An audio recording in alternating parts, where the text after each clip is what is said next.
లోక్సభలో ఎంపీ తేజస్వి సూర్య చేసిన వ్యాఖ్యలపై అర్థంపర్థం లేకుండా బీఆర్ఎస్ నేతలు తప్పుడు ప్రచారం చేస్తున్నారని రాష్ట్రం బీజేపీ అధ్యక్షుడు రామచంద్రరావు ఆగ్రహం వ్యక్తం చేశారు. తేజస్వి వ్యాఖ్యల్లో అంతరార్థం నేపథ్యం వేరని తెలిపారు. దీనిపై కావాలని బీఆర్ఎస్ అనవసర రాద్ధాంతం చేస్తుందన్నారు. తేజస్వి మాటలను భూతద్దంలో పెట్టి చూడొద్దని హితో పలికారు. తేజస్వి తెలంగాణను పాకిస్తాన్తో పోల్చలేదని ఆయన భారత్ పాకిస్తాన్ విడదీసినప్పుడు జరిగిన అనేక గొడవలు, హత్యలు, హింసాత్మక ఘటనలను ఉదాహరించారని స్పష్టం చేశారు.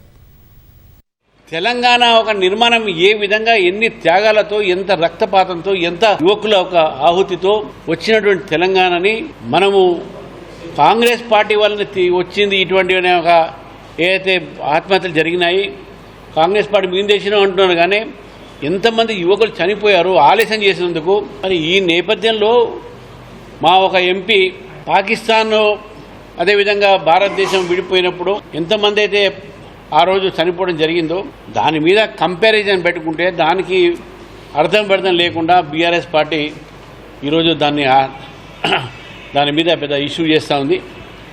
వారు మాట్లాడే ఈ నేపథ్యంలో మాట్లాడారు. ఇది ఆలోచించాల్సిన అవసరం ఉంది. వాళ్ళు ఏదో మాట్లాడగానే పట్టుకుని దానికి కోతికి కొబ్బరి జోకినట్టు ఏదో మాట్లాడుతూ పోతున్నారు. తెలంగాణలో మేము తెలంగాణ ఉద్యమంలో భారతీయ జనతా పార్టీ కూడా జేఏసీలో భాగం. భారతీయ జనతా పార్టీ లేకుంటే తెలంగాణ వచ్చేదా?